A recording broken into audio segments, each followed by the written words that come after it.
Alright, so in this video, we are showing how we teach the place bed command. The command is going to be the word place, but we don't start with the command. This is not King's first time doing this because the first time he did it, I forgot to hit record. But yeah, live and you'll learn. So here we are. We just want him getting on and off the bed, and every time he gets all four paws on the bed, we click to mark the behavior, and then we reward at the front of the bed. So if you notice, we want him going on and off the bed, ideally through the same side. My favorite analogy is to think of the bed the same way you think of the crate. The crate has 3 walls and 1 door, and we want him going in and out through the door. So this front side of the bed here, the short side, ideally I want him going on and off through that side. And through this learning process, through this repetition, he's learning that that's the way he goes on and comes off. When we reward, we always place the food right inside the door on the place bed, and then he gets to eat the food off of the place bed. As we're going through these repetitions, I'm looking for his intention to get up onto the bed. When he shows me that he's wanting to get onto the bed, then we're going to start to use the actual place command. So we don't use the command until the behavior is predictable.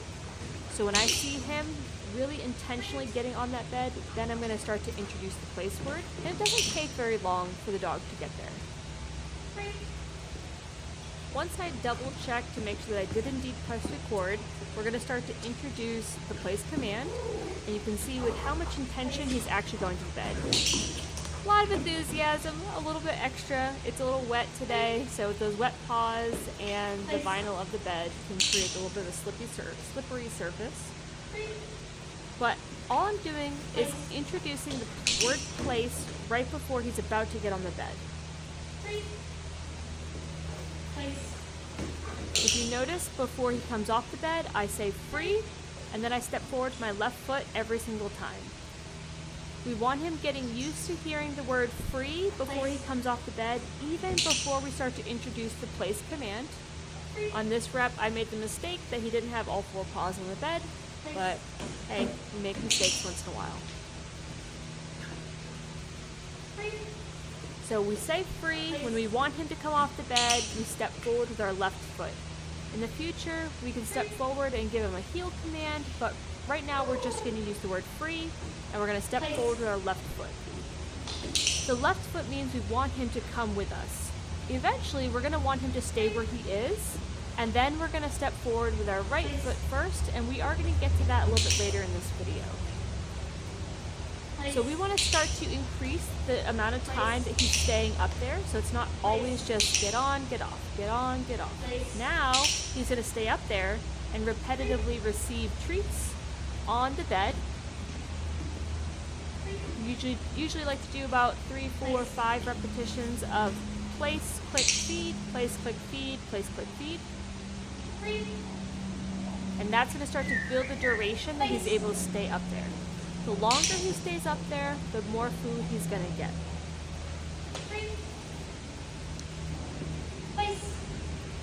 We need to make sure that he's able to stay up there at least for a few moments. We want to build up to about 7, 8, 9, 10 seconds on the place bed between releases, so that way we can begin to introduce distance. Once we introduce that place command, if he steps off the bed like you saw there, before we release him, we have to apply a correction. The correction is the word no, followed by a leash pop, followed by repeating the command. Let's do that again.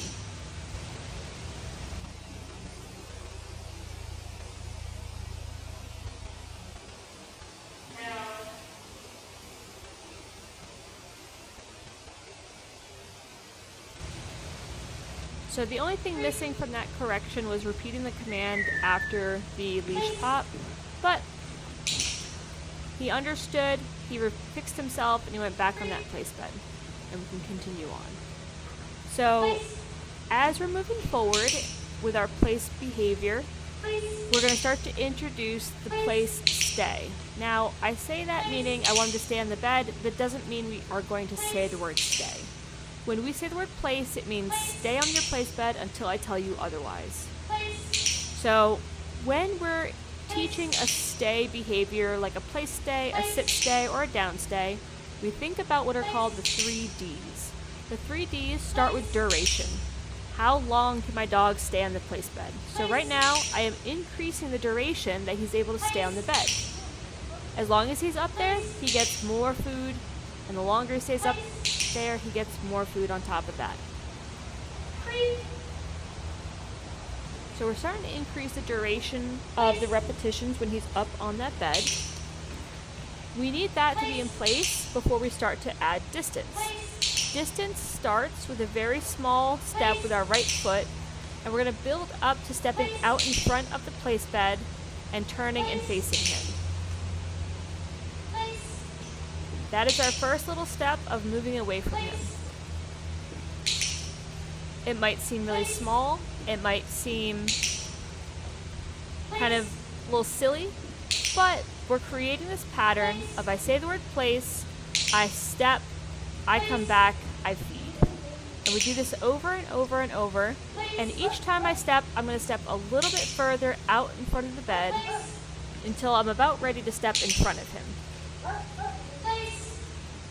Through this routine, we're teaching him that after we give the place command, I might move away from you, but nothing good is going to happen until I return all the way back to this heel position, to the side position right next to him. And when I get back there, then I'm either going to reward you or release you or both. But I'm never going to reward you from the front. I'm never going to release you when I'm away from the bed. I'm never going to call you to me. So by doing this, we're going to eliminate or at least reduce as much as we can any anticipation about jumping off of that bed. So we only ever want to release him from that heel position at his side. Once we step out in front of him, like you see here, we're telling him, wait here, I'm going to go do something, and then when I come back, I will reward you and or release you.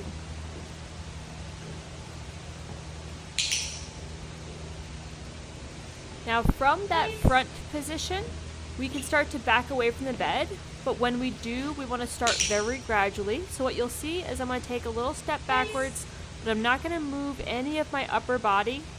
And I'm going to try to use my spatial pressure to discourage him from coming off the bed towards me as I move away from the bed.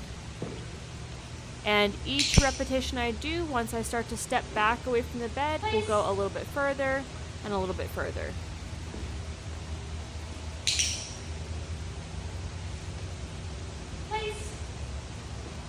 I also love that he is offering me this down behavior on the bed.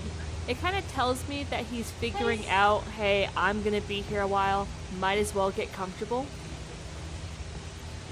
If you've noticed the progression that we have done things, we start with teaching the heel. Day 1, the first couple days, we're just worrying about walking next to us.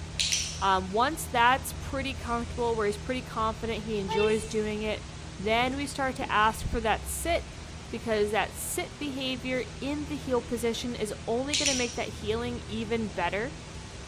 Then we start to introduce the place bed like you see here today. If you notice, we're still standing at his side the majority of the time, so we're continuing to reinforce that all good things happen at our left side in that heel position. Now, after we teach place, the next behavior we're going to teach in the coming days is going to be the down. But if you notice, he's up on that bed, he's laying down, and he's being rewarded. So it's actually going to make it a lot easier when we do introduce the down behavior in the next several sessions. But if you see here with the place stay, now I'm starting to move away. So now we're starting to get into the next D of the 3 Ds we mentioned earlier. Our first D is the duration. How long can the dog stay up there? The second D is going to be our distance. How well can my dog stay on that place bed as I start to move further away from him? Now, remembering, if he comes off that bed before I have released him, or if he does anything on that bed that's unacceptable, he's going to get a correction. So right there, he was trying to sniff food on the ground. I didn't like that, so I gave him a little leash correction there. But ideally, I want him to just lay up there and relax and wait for me to come back to reward him. So we're going to slowly and very gradually, if you notice, start to move away from him. Now, each repetition, we're just increasing our duration and increasing our distance little by little. And it doesn't seem like very much each time we do it, but in no time at all, we could be upwards of 10, 15, 20 feet away from him, and it wouldn't take very long. The challenge is not about getting him to stay up there for a long time. The challenge is not about keeping him up there while we're further away. The challenge becomes, can he stay up there while I'm further away and while I stay further away for a longer duration? So you'll notice in these upcoming reps, I'm going to start to add a little duration while I'm at this distance away from him. So while I'm a few feet away, I'm going to start to hang out there for a few seconds, 4, 5, 6 seconds, and I'm going to keep an eye on the time and make sure that I'm starting to increase it gradually and not pushing him too far too fast. As I increase the duration that I'm spending away from him, I'm going to start to also increase the last D of our 3 Ds, and that's going to be distraction, right? Your dog might be able to do a beautiful play stay in this nice quiet training building where there's no other distractions around, but if as soon as he sees a butterfly, he breaks the behavior, then it's not really a useful skill. So just like adding duration, which we did very gradually, and adding distance, which we also did very, very gradually, we're going to start to introduce distraction also very gradually. So usually I start adding distraction just by kind of moving around a little bit, just kind of left to my left and my right, little step back and forth, maybe clicking my heels together a little bit, but just little stuff, and then slowly just creating more and more distraction. Over time, we start to use more movement. We start to bring like toys and put toys on the floor, roll balls around, have other dogs around, things like that. And we increase these distractions very gradually, but in no time at all, he's going to be in the midst of a whole bunch of chaos and able to still maintain these behaviors. If you've noticed, the vast majority of the training we've done has been in this training room, right? The reason we do that is because we have total control over how much distraction is present. We want to start every behavior in a very sterile type environment where there's very little distraction. And then once he understands the behaviors up to a certain degree, we're going to start to deliberately increase the level of distraction, but we want to try and maintain control of how distracting the environment is. So when we start to increase distraction, we start with us as being the distraction. And if we're going to introduce another dog, because I know he has some dog reactivity, we're going to make sure we use a dog who's very under control, very calm, very quiet, so that way he can work through it successfully. So as we're increasing our dog's ability to do these behaviors, and we're looking at our 3Ds, as we're increasing those, we might sometimes increase them too quickly. We might make the behavior too challenging, and he's going to start to make mistakes. An occasional mistake is okay, but too many mistakes is now we're having diminishing returns, meaning we're not getting as much out of the training session as we could. No. So here we had a little mistake, we marked it, we gave him a correction, and we reminded him place. After a correction, we don't want to reward him until after the next rep, and on the next rep, we're going to make it slightly easier. If your dog is making mistakes in training, that's totally normal. It's part of the learning process. But we want to try and make sure that our dog is successful at least 90% of the time. If our dog is 100% successful all of the time, I'm going to tell you, we're probably not challenging our dog enough.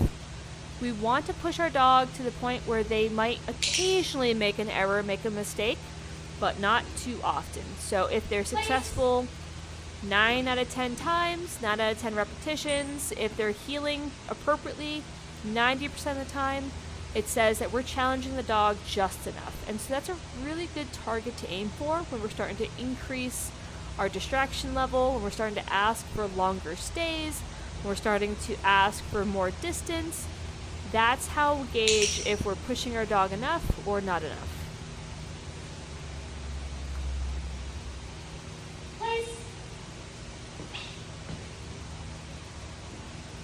So here you're going to see me start to introduce the beginnings of distraction. Distraction is just me kind of moving around a little bit. We want to think about categorizing the different types of distractions we can use. Me moving around is kind of a visual distraction. The sound of my heels kind of clicking together, my shoes squeaking on the floor, is a very auditory distraction.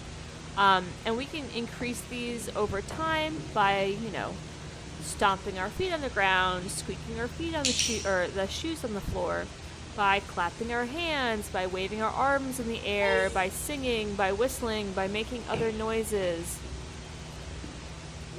When we're starting to make auditory distractions, things like using our voice or using our sound effects, using our mouth to create distractions, we want to be kind of careful to think back when we're doing the kind of initial healing practice and we're using kind of bubbly noises and kissy noises to get our dog's attention. We want to make sure that the distractions we're making here aren't exactly the same as those kind of distractions we did when we were first doing our healing. So when we're creating distractions in this type of situation, we want to think about simulating the distractions just happening around the dog. I'm not intentionally, directing my behaviors at the dog. I'm not staring at him. I'm not running towards him, running away from him. I'm just kind of moving around in his vicinity, but I'm not intentionally trying to direct my distractions at him, if that makes sense. I would say this has probably been more than enough for today, and so we'll get back at it tomorrow. Happy training!